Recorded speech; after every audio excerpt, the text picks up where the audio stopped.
हमारे प्रधानमंत्री जी का तो एक ही नारा है, बेटी बचाओ बेटी पढ़ाओ। लेकिन मुझे बताओ कैसे बेटी पढ़ेगी, कैसे वो बचेगी? मुझे बताओ ना। आपके सीएम साहब खुद उनका हिजाब उतार रहे हैं, जहाँ पे मेरे सर पे दुपट्टा, मेरा भाई इसको छू नहीं सकता, मेरा बाप इसको हाथ नहीं लगा सकता है। आप तो सीएम थे और थर्ड पार्टी के थे। आपको किसने बोला एक लड़की का हिजाब खींचना? एक लड़की का हिजाब आपने उतारा भी नीतीश कुमार ने किया। एक रिस्पॉन्सिबल इंसान है, वो एक बड़े ओहदे पे हैं और 10वीं बार वो सीएम बन रहे हैं, उसको ये चीज शोभा नहीं देती है।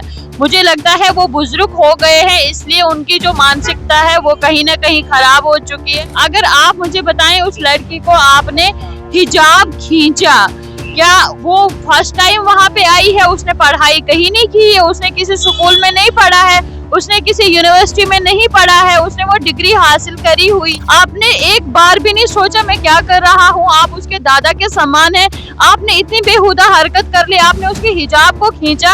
अगर आपने उसका फेस ही रिवील करना था, फेस ही देखना था, 4 मिनट के लिए अपने कैमरे बंद करवाते, 4 मिनट के लिए आप सारी चीजों को स्टॉप करते और साइड पे लेके जहां उनके माता पिता होते, जहां पे वो सेटिस्फाई। सीएम नीतीश कुमार द्वारा जो है हिजाब को लेकर एक वीडियो जो है काफी ज्यादा वायरल हो रही है। आपने देखा एक महिला डॉक्टर जो है उन्हें वो जो है सम्मानित कर रहे थे, लेकिन ऐसे में उस वीडियो में कुछ ऐसा दिख जाता है कि वो जो है हिजाब को खींचने लग जाते हैं, हिजाब को खींचते हैं, चेहरा देखने का प्रयास करते हैं।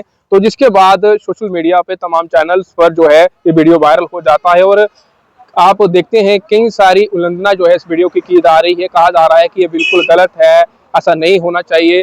और इस सब पर चर्चा करने के लिए आज हमारे साथ भी हमारी एक बहन है, जिन्होंने खुद जम्मू में आकर खुद पैरों पे स्टैंड हुई है और ये जूस की एक रेहड़ी उन्होंने लगाई है और पहले भी हमने आपको बताया। तो चलिए उनसे जानने का प्रयास करेंगे कि कितना ये गलत है। मैम, आपसे जानना चाहेंगे ये किस कदर की जो कोशिश उनके द्वारा की गई, ये कितना सही और कितना गलत? और sir thank you so much बात करने के लिए। देखिए, ये जो भी किया गया है ये बिल्कुल गलत है। इस चीज को हम सही टोटली भी नहीं कहेंगे और कहने के लायक भी नहीं है। आप एक जेंट्स है, आप ही अपने दिल पे हाथ रख के कहें कि ऐसा होना जरूरी है और ऐसा होना सही है। जो भी नीतीश कुमार ने किया, एक रिस्पॉन्सिबल इंसान है, वो एक बड़े ओहदे पे हैं और 10वीं बार वो सीएम बन रहे हैं, उसको ये चीज शोभा नहीं देती है। मुझे लगता है वो बुजुर्ग हो गए हैं, इसलिए उनकी जो मानसिकता है वो कहीं ना कहीं खराब हो चुकी है। इसलिए उनको नहीं पता है कि मैं क्या कर रहा हूँ, क्या नहीं कर रहा हूँ। अगर आप मुझे बताएं, उस लड़की को आपने हिजाब खींचा, क्या वो फर्स्ट टाइम वहाँ पे आई है? उसने पढ़ाई कहीं नहीं की है, उसने किसी स्कूल में नहीं पढ़ा है, उसने किसी यूनिवर्सिटी में नहीं पढ़ा है, उसने वो डिग्री हासिल करी हुई है, वो घर बैठे उसने हासिल नहीं की है 4 दीवारी के अंदर। उसने कहीं यूनिवर्सिटी, कॉलेज, स्कूल किया है, उसके बाद उसको वो डिग्री मिली है। वो मिलने के बाद आपने उसकी पूरी मेहनत पे पानी फेर दिया। एक डॉक्टरी के लिए कम पैसा नहीं लगता है, कम मेहनत नहीं लगती है। उन बेचारों ने कैसे कैसे करके अपनी बेटी को पढ़ाया, उस मुकाम तक पहुंचाया, और जहां पे आपने टोटली उसके ऊपर पानी फेर दिया। आपने एक बार भी नहीं सोचा मैं क्या कर रहा हूँ? आप उसके दादा के समान है, आपने इतनी बेहुदा हरकत कर ली, आपने उसके हिजाब को खींचा। अगर आपने उसका फेस ही रिवील करना था, फेस ही देखना था, 4 मिनट के लिए अपने कैमरे बंद करवाते, 4 मिनट के लिए आप सारी चीजों को स्टॉप करते और साइड पे लेके जहां उनके माता पिता होते, जहां पे वो सेटिस्फाई होती कि कह सकते थे, बात कर सकते थे। बिल्कुल बिल्कुल। देखिए, उनको चाहिए था कि उस लड़की से इजाजत लेना, बेटा अपना फेस दिखाइए। अगर वो कंफर्टेबल होती वो आपको फेस दिखाती, अगर वो कंफर्टेबल नहीं होती वो सर्टिफिकेट वहीं छोड़ती और वहां से निकल जाती। क्योंकि हमारे लिए सबसे बड़ी जो इस वक्त चीज है वो हमारा हिजाब है, ठीक है, वो हमारा हिजाब है। फिर हिजाब की भी बात नहीं आती, यहाँ पे खवातीन की बात आती, यहाँ पे औरतों की बात आती, यहाँ पे लड़कियों की बात आती। हमारे प्रधानमंत्री जी का तो एक ही नारा है, बेटी बचाओ बेटी पढ़ाओ। लेकिन मुझे बताओ कैसे बेटी पढ़ेगी, कैसे वो बचेगी? मुझे बताओ ना। आपके सीएम साहब खुद उनका हिजाब उतार रहे हैं, जहाँ पे मेरे सर पे दुपट्टा, मेरा भाई इसको छू नहीं सकता, मेरा बाप इसको हाथ नहीं लगा सकता है।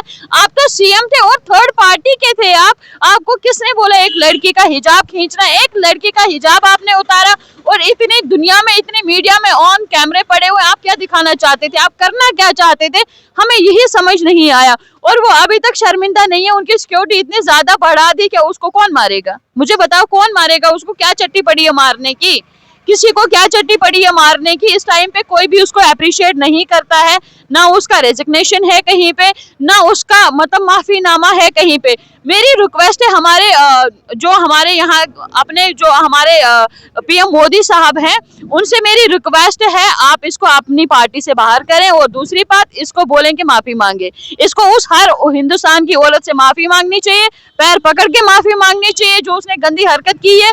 औरत चाहे हिंदू की है, मुस्लिम की है, सिख की है, ईसाई की है, औरत औरत होती है। हमारे घर में भी, उसके घर में माँ बहन नहीं है, उसकी बेटी नहीं है, कल तक वो अपनी बेटी के साथ भी यही हरकत करेगा। अगर दूसरा कोई होता, किसी और पार्टी के पर्सन ने वो हिजाब खींचा होता, क्या वो नीतीश कुमार इस टाइम चुप करके बैठे होते, वो भी रोड पे होते, वो भी इस कंट्रोवर्सी में होते। तो इस टाइम वो खुद है, लेकिन उसको कम से कम शर्म आनी चाहिए थी, उसकी बेटी को ये होना चाहिए था कि डैडी आपने ये चीज गलत की है, आपको ये चीज नहीं करनी चाहिए। माफीनामा होना चाहिए था, माफी मांगनी, बिल्कुल बिल्कुल माफी मांगनी चाहिए थी, आपको शर्म आना चाहिए था, स्टेटमेंट देना चाहिए था। अपनी बेशर्मी का तो कम से कम इजहार करते, आपने जो बेशर्मी की है इस वक्त उस लड़की की, वो नौकरी अगर आप उसको दोगे तब भी ठीक, नहीं दोगे तब भी ठीक। मुझे लगता है कि आपने उसको जलील कर दिया, रुस्वा कर दिया। वो नौकरी को क्या करेगी, क्या करेगी, उसने इतनी मेहनत की हुई है, उस मेहनत पे आपने पूरा पानी फेर दिया। अब क्या करेगी वो उस नौकरी को, किस काम की रही उसकी वो नौकरी, जबकि उसने आज तक शायद हिजाब खोला भी नहीं होगा। और आपने सरेआम कैमरों के सामने उसको बेइज्जत किया, उसकी इज्जत को तार तार किया। मुझे बताओ कैसे हमारी लड़कियां सेफ हैं, कैसे हमारी लड़कियां सेफ रहेंगी, कैसे हमारी औरतें बाहर निकलेंगी, कैसे जॉब्स करेंगी, क्या करेंगी, मुझे बताएं आप। एक मुस्लिम लड़की थी, मानते हैं वो मुस्लिम लड़की थी, क्या उसने वो डॉक्टरी खाली मुस्लिमों के लिए की है, क्या उसको वो डिग्री खाली मुस्लिम को इलाज करने की मिली है? वहां पे उसने सभी लोगों का इलाज करना था, सभी लोगों की सेवा करनी थी। ये चीज नहीं होनी चाहिए थी। मैं इस चीज को ये नहीं मानती हूँ ये मुस्लिम लड़की, ये सबकी बेटी है, ये सबकी बेटी, हर मजहब की, हर धर्म की, हर कल्चर की बेटी है। हर किसी इंसान को इसके खिलाफ आवाज उठानी चाहिए, तब तक आवाज उठानी चाहिए जब तक ये मुद्दा सॉल्व नहीं होगा, जब तक वो माफी नहीं होंगे, जब तक हमारे नरेंद्र मोदी साहब इसको पार्टी से बाहर नहीं करेंगे। कहते तालाब में मछली एक गंदी होती है और वो पूरा तालाब गंदा माना जाता है। इसके लिए कोई कानून है जो इस तरीके की हरकत करता है, इसके लिए इसके खिलाफ कोई कार्रवाई? सर अभी तक मैंने सच्चाई के खिलाफ देखा है कार्रवाई होते, सच्चाई के खिलाफ देखा है पीएसए लगते हुए, झूठ के खिलाफ मैंने अभी तक नहीं देखा हमारे हिंदुस्तान में मतलब ऐसी कोई कानून बनी हो जो कि ऐसे घिनौनी हरकत करने वालों के खिलाफ कानून हो, कोई उनके खिलाफ कोई एक्शन ले।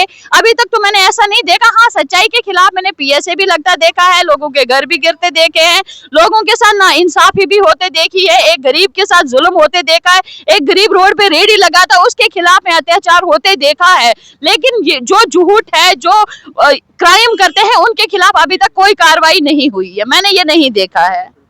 जानकारी के लिए फिलहाल बात करें तो नीतीश कुमार, आपने वो वीडियो देखा होगा, वीडियो काफी ज्यादा सोशल मीडिया तमाम प्लेटफॉर्म पर वायरल हुआ और उस वीडियो में आप देख रहे हैं कि एक डॉक्टर को नीतीश कुमार जो कि सीएम है उनके द्वारा जो है सम्मानित किया जा रहा था, लेकिन ऐसे में एकदम से जो है वो उनके हिजाब पे हाथ रखते हैं और उसे खींच देते हैं, जिसके बाद वो वीडियो जो है वायरल हो जाती है। हालांकि इस पे अल्तीजा मुफ्ती द्वारा जो है कंप्लेन भी, एफआईआर भी दर्ज कराई गई है और ये जो मसला है काफी हाईलाइट हो रहा है, वीडियो वायरल हो रही है। मैं आप तमाम लोगों से भी राय लेना चाहूंगा कि ये जो उन्होंने किया क्या सही था या गलत था। आप जरूर अपनी राय कमेंट बॉक्स में रखें, क्या इसके खिलाफ कार्रवाई होनी चाहिए या फिर उनके द्वारा कोई माफीनामा जो है वो देना चाहिए था। ये तमाम सवाल हैं, आप भी जो है अपनी राय जो है कमेंट बॉक्स में रख सकते हैं। फिलहाल आप देखते रहे जेके न्यूज़ पॉइंट। मुझे साहिल को दीजिए इजाजत, नमस्कार।